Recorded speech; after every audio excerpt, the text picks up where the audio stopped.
Well, good evening, everyone. Hey, it's Shooter Scott Henderson.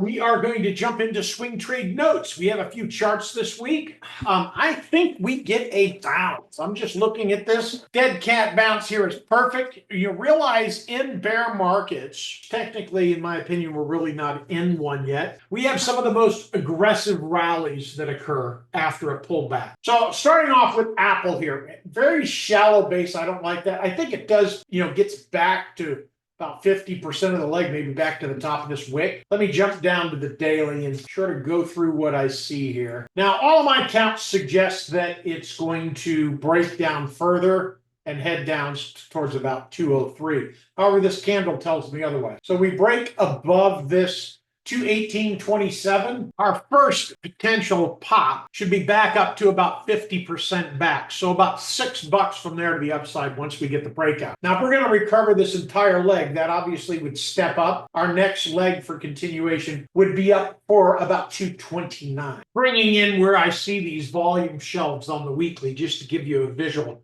So that 161 is really pretty solid from where we are. We also have another volume shelf, and I'm just going to move this up for shoots and giggles purposes, but assuming that we just put in a new volume shelf, we can come here and say this is where we are, which is why I like this chart. All right. Not only that, looking at the potential of a dead cat bounce, looking at that zone, we have a huge gap overhead. And what do gaps do? They get filled. So if the gap where we see rejection, maybe we're looking for 189 from where we are now. However, I really don't get my breakout trigger until 188.85, but I'm perfectly willing to chase a piece here on Google because of the way it looks, because I think that gap gets filled. We get any kind of FOMO in this market, we're going to go up to about 3/4 of the gap, which is around 201 back to the upside. And that's a decent move. That will not, by the way, invalidate the downside if we're going to continue lower towards our 2.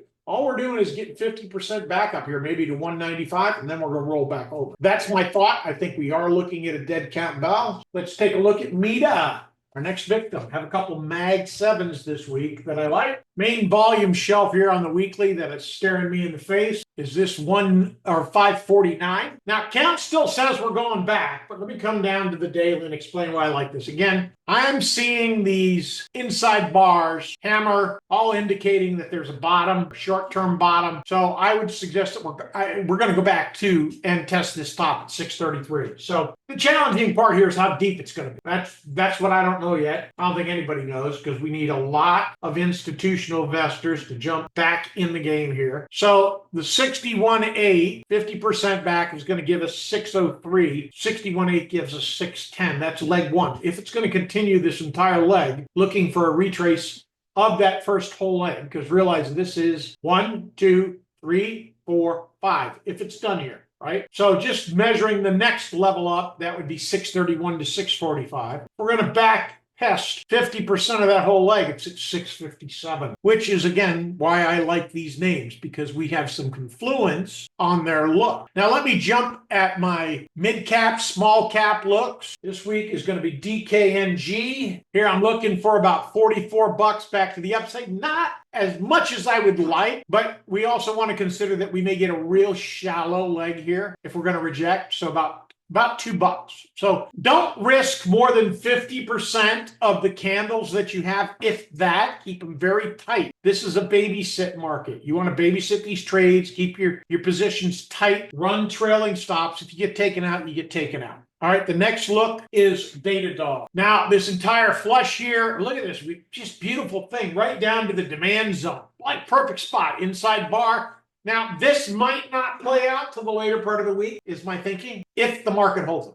And I'm going to say if the market. What I don't like on this, the MACD cross is not done, and we don't have divergence in the RSI. However, we're going to get some kind of bounce. The question is how deep of a bounce. So just looking at our low, first level is 107 to 110. Well, we're at 1.5. A reasonable $2 is reasonable to risk, right? Next level up is going to be 114 to 118. I like that. I do like that better. Realize that's not. Now, one thing I like about this breakdown too is this is an ABC, right? Quality, which would have been here. So this is an extended, I wouldn't classify that, well, it's close, almost elongated. Been down here. I would say it's elongated if we got down to 94. But That 50% backs up at 123, measuring that C. That's a decent push to the upside. So that's my thought for this week, folks. Great trading. Until next time.